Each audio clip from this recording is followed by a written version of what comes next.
Heart disease is a leading cause in death in the United States. In fact, 1 in 4 deaths are caused by heart disease. Some factors that contribute to heart disease is cellular waste buildup within the blood vessels as well as cholesterol buildup in the blood vessels. These two come together with some other components in the blood to make plaque, which grabs onto the cell walls of the blood vessels and slowly grows. Normally, cholesterol can be used with your body to make key hormones like progesterone and testosterone, although too much of cholesterol is going to be a bad thing. One way to reduce heart disease risks is to lower your cholesterol.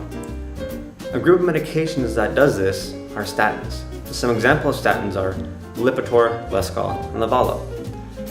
Statins reduce cholesterol by decreasing the body's production of cholesterol. Statins prevent this production of cholesterol by inhibiting a key enzyme in the cholesterol process or pathway that our body has. The pathway for production of cholesterol is like a series of cogs in a clock.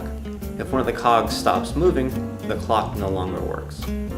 Another example are the gears of a bike, where if the gears don't turn, you won't turn the wheels, and therefore the bike stops working. Enzymes in general are like a molecule production factory. They take a metabolite or the ingredients and change it to something new or a product with great efficiency, precision, and specificity. Enzymes can have this precision and specificity by having reactant sites or chambers that have openings that vary in size and shape, as well as the chambers themselves. These act like puzzle pieces to help bind certain molecules. Within the chambers themselves, there are amino acids arrayed in a particular pattern that adds to the puzzle-like structure of the enzyme so that it grabs the proper molecule that it needs to react with. The production pathway of cholesterol takes primarily within the liver, and it begins with the enzyme HMG-CoA reductase. The reductase adds electrons to metabolite or the main ingredient of the pathway to help keep that ingredient moving along to make eventually cholesterol. This is like taking your phone and charging its battery to make sure you can get the next high score on Candy Crush. Statins inhibit the reductase through competitive inhibition by mimicking the metabolite that the enzyme needs without destroying or deactivating the enzyme. Statins achieve this type of inhibition by changing the equilibrium or the concentration of the metabolite within your body for the enzyme to grab, and it also affects the rate at which the enzyme binds and unbinds with the metabolite and the statin. Think of it like the enzyme only wants M&Ms, but it's grabbing from a bowl of Skittles and M&Ms.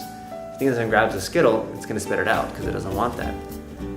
And if it grabs an M&M, it's going to eat it and continue on through the pathway until it finally makes cholesterol. Unfortunately, there are some side effects to taking statins.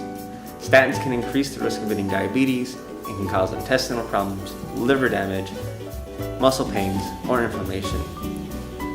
Statins also have an increased risk for these side effects when taken with other medications, one of these medications being blood thinners. Taking medication is not the only way you can reduce your cholesterol levels in your blood. Most certainly, eating Skittles and M&Ms is not a great way to do that, and like that, you can make changes in your diet to help reduce it by eating foods that are naturally low in cholesterol. Some examples of foods that are high in cholesterol are eggs, most fast food, butter, bacon, baked goods, red meats, and cheese. Another alternative to taking statins is to exercise more, because the metabolite used to make cholesterol was also used to produce energy in your body. Therefore, if you exercise more, you'll be taking away the main ingredient your body uses to make cholesterol.